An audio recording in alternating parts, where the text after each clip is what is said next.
Salam dan bahagia. Salam guru penggerak Angkatan 7. Salam Pancasila.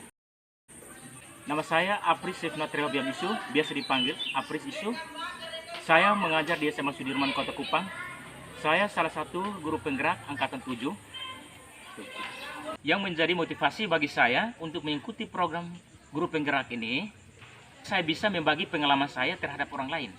Artinya bagaimana kita bisa berkolaborasi antar guru, antar peserta didik, dan juga antar sekolah untuk bisa belajar dari pengalaman-pengalaman ini. Melalui organisasi pendidikan, kita bisa membagikan pengalaman kita terhadap orang lain. Itu yang menjadi motivasi bagi saya. Dan selain itu juga, saya mau belajar hal-hal baru, bagaimana kita bisa kreatif dan berinovasi untuk bisa menerapkan proses pembelajaran yang berdiferensiasi. Nah, hal ini dalam kurikulum Merdeka sudah mengajarkan kita untuk menerapkan proses pembelajaran sesuai dengan kebutuhan siswa atau yang berfokus pada peserta didik. Nah, hal ini yang memotivasi saya untuk mengikuti kegiatan guru penggerak untuk menerapkan proses pembelajaran sesuai dengan kebutuhan peserta didik atau apa yang saat ini dibutuhkan di masyarakat. Itu yang memotivasi saya untuk mengikuti program guru penggerak. Nah, hal yang paling terkesan dalam hidup saya ketika saya mengikuti program guru penggerak ini, waktu itu saya mendaftarkan diri sebagai calon guru penggerak. Waktu itu bertepatan juga dengan ujian sekolah. Pada saat itu ujian sekolah. Nah, itu sangat sulit sekali untuk saya membagi waktu. Bagaimana saya bisa membagi waktu untuk bisa mengawas, bagaimana saya bisa membagi waktu untuk bisa mengisi isian. Jadi ketika saya mengikuti kegiatan ini, kegiatan guru penggerak ini, ketika saya mengisi isian, saya mengisi 1-2 kata, saya harus kembali untuk bagaimana kontrol di ruangan, dan juga saya kembali untuk mengisi isian ini. Ini menjadi kesan bagi saya, dan saya rasa menarik karena saya harus kejar dengan waktu yang sudah ada pada LMS. Nah, selain itu juga yang menjadi terkesan dalam pribadi saya ketika saya mengikuti program guru penggerak ini, ketika simulasi mengajar. Simulasi mengajar ini karena kita sudah biasa mengajar 3 kali 45 menit. Nah, ketika di manajemen waktunya harus 10 menit. 10 menit itu harus menyelesaikan suatu proses pembelajaran dalam 1 kali pertemuan. Nah, ini menjadi sulit. Nah, ini menjadi sulit untuk bagaimana caranya saya bisa manajemen waktu. Tetapi, ya, karena saya sudah punya komitmen, saya sudah fokus bahwa apapun yang terjadi, saya harus bisa. Itu yang menjadi motivasi bagi saya, dan kemudian menjadi kesan untuk saya ketika saya melihat kembali pada apa yang saya sudah buat.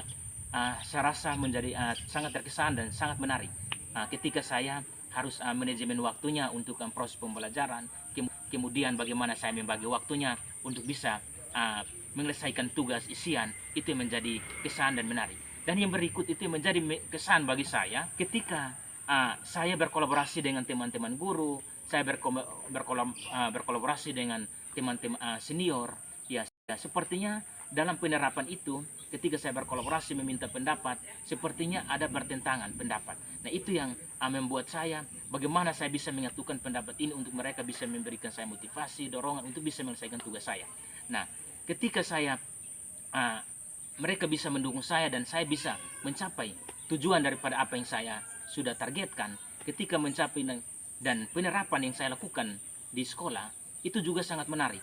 Karena ketika saya menerapkan proses pembelajaran yang berpusat pada peserta didik, dengan bagaimana saya bisa memilih tema untuk bisa melakukan suatu proses pembelajaran untuk anak kreatif, inovasi, dan juga kritis untuk bisa menghasilkan suatu proyek, itu sangat menarik. Karena harus berkolaborasi dengan teman-teman guru, berkolaborasi dengan teman-teman senior, dan juga bagaimana kita bisa mengusung suatu strategi untuk mencapai tujuan yang kita sudah buat. Ya, tujuannya yang kita sebut adalah bagaimana proyek yang kita sudah targetkan, kita sudah programkan untuk bisa menghasilkan suatu proyek berdasarkan minat dan bakat dan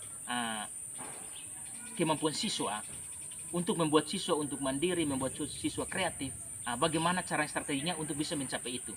Tetapi semuanya bisa berjalan dengan baik karena dengan pendekatan komunikasi dan juga kolaborasi yang sangat harmonis, sehingga tujuan daripada apa yang didapatkan dan diterapkan di sekolah dapat berjalan. Mungkin hal-hal ini yang saya bagikan kepada Bapak Ibu guru, teman-teman, untuk bisa termotivasi untuk mengikuti guru penggerak angkatan 8, 9, 10. Ini mungkin salah satu pengalaman saya untuk memotivasi kepada teman-teman, dan sekian dan terima kasih.